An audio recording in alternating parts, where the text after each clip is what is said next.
Hi, my name's Phil. I like talking about politics, and in this video I'd like to discuss how a combination of Brexit, Tory government and Tory infighting is creating a bit of a perfect storm of destruction in our food supply chains and threatening our food security. But first, if you'd like to be notified of daily news and politics, please subscribe to the channel.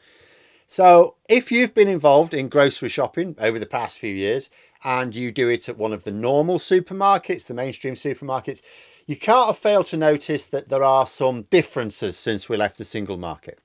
First, we have less choice now. There are some things I used to be able to get reliably that I can now only get now and then, and in some cases I haven't been able to get for many months. Second, the food is less fresh. This isn't just a problem for fruit and veg, although that is hardest hit, but some packaged food as well. We mostly do Tesco online shopping here. In the past, you may have had the odd item from the refrigeration section that would not last the week, but most of it was fine. You just have that thing earlier on in the week. You could get your shopping in on the Friday as we do, knowing that you could plan your meals for the week as you would like.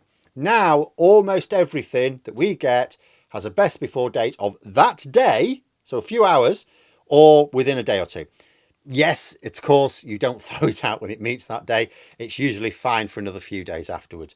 But the point is that we now get our shopping and almost everything from the fridge section is out of date before the weekend is out. One week, it was quite a spectacular one where everything had that same day's date on it. We got it delivered about 5:30 on a Friday evening. That same day's date on everything from the refrigeration and fruit and veg section. You know, and that was quite remarkable. But although that was a particularly extreme example, it is still common for a lot of it to be like that. Very little now arrives with more than 2 days date on it. And it's not that much better if you shop in store yourself. If you want to pay extra, there are others. So there will be some people going, well, that doesn't happen to me.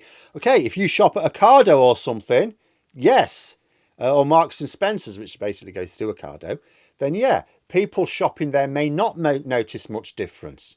You're paying more for the fresher produce, you know, but except when there's a proper national shortage like we had with tomatoes recently and peppers. But from the ordinary supermarkets, the ones you go to if you're on a bit of a budget, there is a very different normal for groceries now.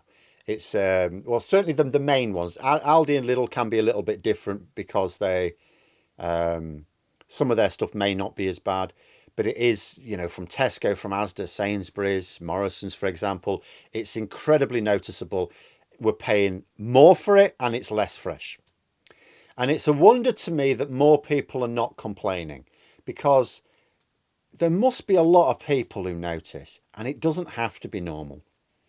You know, there's a particular row blowing up at the moment related to food supplies. As a result of a combination of Brexit and the Conservatives' implementation of Brexit, we have the following problems with food supply.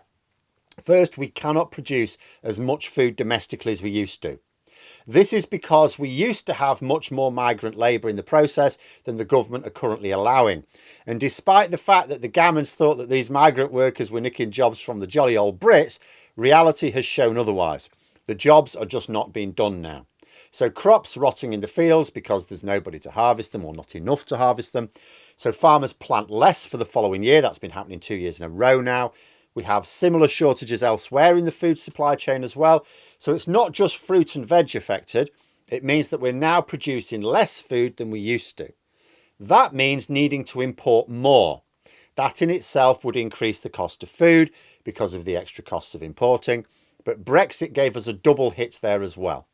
Not only have we cut ourselves off from the continental labour market, we've made it harder for European producers to export to us. When they supply customers in the EU, they just take the order, ship it out. For Britain, there's all the Brexit red tape to deal with as well. So they supply us last, after completing all the easy orders first. The extra delays in transporting also mean the food is less fresh when it does arrive. If it arrives, because as we keep seeing, every time there's a drop in production in Europe, we are the ones who miss out, because we are that customer of last resort. Some of this is now always going to be the case until we rejoin. Like, there's nothing we can do about it. But some of the difficulties could be managed by the government. But the Conservatives are once again showing themselves to be unfit for office in how they are approaching the problem. There's a particular row going on between DEFRA, which is the government department that covers farming and the environment, and the Home Office, who deal with immigration. Farmers are pointing to two serious problems. First, they can't get enough workers. Suella Braverman, made her speech earlier this week where she's arguing that we need to cut immigration and just get British people to do the jobs we're short of. She says we should just retrain. There's not a lot of training needed to pick crops. Yes, of course, even in what's classified as unskilled work, there are skills you would build up, yes. But if you have the energy for it, you go to get that job. They don't ask you for a list of qualifications. The farmer takes you on, right? That these vacancies still exist in large numbers is because this glut of British workers simply aren't there. They either don't live in the right place, they're not fit enough for the work, or they don't actually need the work. There's no solution to the labour shortages that we have in the food supply chain which does not involve immigration. This is not a problem that gets solved with a right-wing mindset detached from reality. The second problem is that farmers say the price of food is too cheap. Now, this might sound like a remarkable thing to say, but in reality, food in Britain is very cheap, whether you believe it or not. The problem is our wages are also very low, so it doesn't seem it. But you compare the price of food in Britain to other countries, advanced economies that is, and actually, yeah, we are. It seems expensive, as I say, in this country. And you think to yourself, well, if it's so cheap, why are so many people unable to be able to feed themselves? It's because our incomes are also really low.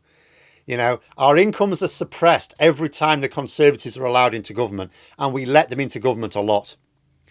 But the UK has had really low prices for food for a very long time. As I say, in terms of advanced economies, I think second only to the United States. And we've seen recently how this has led to shortages beyond those caused by labour shortages. Like British egg producers had to cut back due to the increased costs of production when the Tories allowed energy prices to race out of control. And because the supermarkets wouldn't just let them put their prices up to compensate, we now get a load of eggs from Italy. We went from importing €23,000 worth of Italian eggs a year to over €1 million worth. So farmers say they need more workers, which the government are resisting. They need to increase prices or to lower costs, which both the government and supermarkets are resisting. We know that they're not just belly aching for an easier life because British food production has gone down. If they were just belly aching, that have still sold their products anyway, that are still produced at the same rate, that are just chunted about not getting enough money for it. But the production has gone down, which means that they were right in what they were saying. And although this isn't an easy problem for anyone to deal with, the Conservatives have absolutely no idea how to help, which is in tune with their ideology, and they're not prepared to abandon their ideology. They can't adjust their immigration rules to make sure we can meet demand because the far right are still firmly in control of this policy area. They may have taken some losses recently with the Northern Ireland Protocol and the plan to abolish thousands of rights and protections, but the far right are still there, and they're still preventing pragmatic immigration policies. I mean, look how mad the situation is at the Home Office. We have a desperate shortage of both skilled and unskilled workers in food production and other sectors of our economy. We have asylum seekers where we know that 3/4 are genuine from the Home Office's own figures. We could process the claims, deport those who are unsuccessful. No issue from any court there. Have a ready workforce for those who are. It's just an obvious way, at least, to begin working on the problem. But no, Braverman and her posse want to spend an ever-increasing amount of public money housing these asylum seekers and then complain about the public money they're spending doing so. And this, of course, means that those who don't have a genuine claim are actually being kept here at our expense. The genuinely illegal immigrants are being kept here because of this government policy, instead of being deported perfectly legally. And the ones who are here by rights, we're not getting the benefit from them economically. It means we're paying for those who would otherwise be working, paying their own way, paying taxes.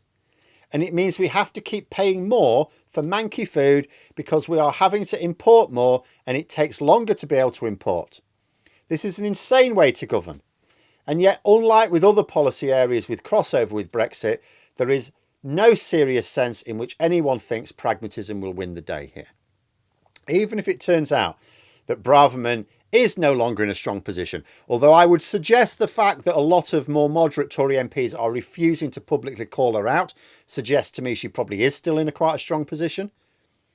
You know, so although in theory Sunak might fire at some point, I'm not necessarily expecting it now, because if that was going to be the case, I would have expected a lot of Tory MPs to have railed against Braverman's antics this week, and they haven't. But even if that happened, the new Home Secretary they might be less ideological, but the Tories have always tried to pretend to be anti-immigration, even under more normal leaders. I mean, they used to get away with just blaming the EU for it, saying, yeah, we don't like immigration, but we have to accept it as a price for the benefits of EU membership. Well, we're not EU members anymore. So what's the fudge? It's gone. They not only have to keep pretending they're anti-immigration, but also recognise that, you know, they have nobody left to blame. Blaming the European Court of Human Rights, that only works for asylum seekers, not the economic migration we're still in need of. As for letting farmers raise their prices, this is another contradiction of Tory policy. You would think free market capitalists would be fine with this, market forces and all that.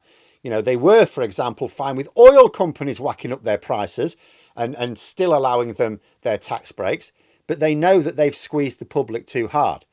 They can sit in the cold and the dark, but they can't just not eat, despite what Anne Widdecombe thinks. If they allow food prices to rise by the amount needed to be able to get British food production back to where it was, without giving people the income rises needed to absorb those extra costs, which they don't want to do, they are sunk. So until we can get rid of them, we are basically buggered, because the Conservatives run their policy along strictly ideological lines, which have absolutely no basis in the real world. But there we are. Those are my thoughts. Let me know yours in the comments below. Hope you found the video interesting. If you did, please click the like button. And if you'd like to support the channel further, the join button for memberships. And until next time, I'll see you later.